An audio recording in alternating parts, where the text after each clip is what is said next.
अंगने में ठाड़ी जेठानी देवरानी से रज करे दुल्हन से रज करे हो। दुल्हन का तोहरे आंगना में झलके देखा तनिका लागे, देखा तनिका लागे न हो। दुल्हन का तोहरे आंगना में झलके देखा तनिका लागे, देखा तनिका लागे न हो। झलके हैं पिया के पगड़िया ता हमारी चू दरिया ता हमारी चूनरिया न हो। जी जी झलके लालाना के लूटुरिया देखा तनिका लागे, देखा तनिका लागे न हो। जी जी झलके ले लालन के लूटुरिया देखा तनिका लागे, देखा तनिका लागे न हो। कहाँ पौलू पिया के पगड़िया ताया पानी चू दरिया ताया पानी चू दरिया न हो।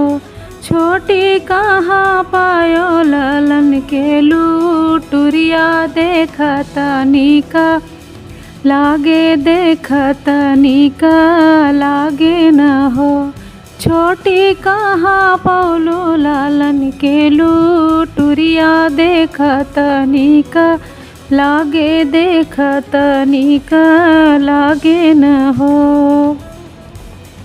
पियलाए पानी पगड़िया ता हमारी चू दरिया ता हमारी चू दरिया न हो। जी जी रामा जी दिहाले लालनवा देखा तनिका लागे, देखा तनिका लागे न हो।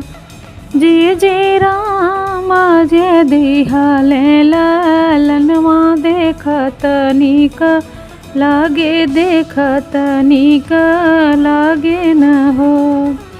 जब से तू बेटा बाहो खौलू गर्भ लगलू बोले गर्भ लगलू बोले न हो। दुल्हन आंगना में खेले लालनवा ता गोदी नाही लेबो ता गोदी नाही लेबो न हो। दुल्हन गोद आंगना में खेले लालनवा ता गोदी नाही लेबे ता गोदी नाही लेबे हो।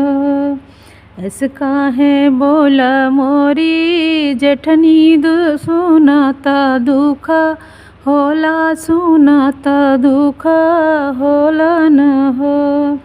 जी जी राम जी दिहाले लालनवा आंगनवा में खेले आचरवा भरा शोभे न हो। जी जी राम जी दिहाले लूटुरिया आंगनवा में खेले आचर भरा शोभे आचर भला शोभे न हो।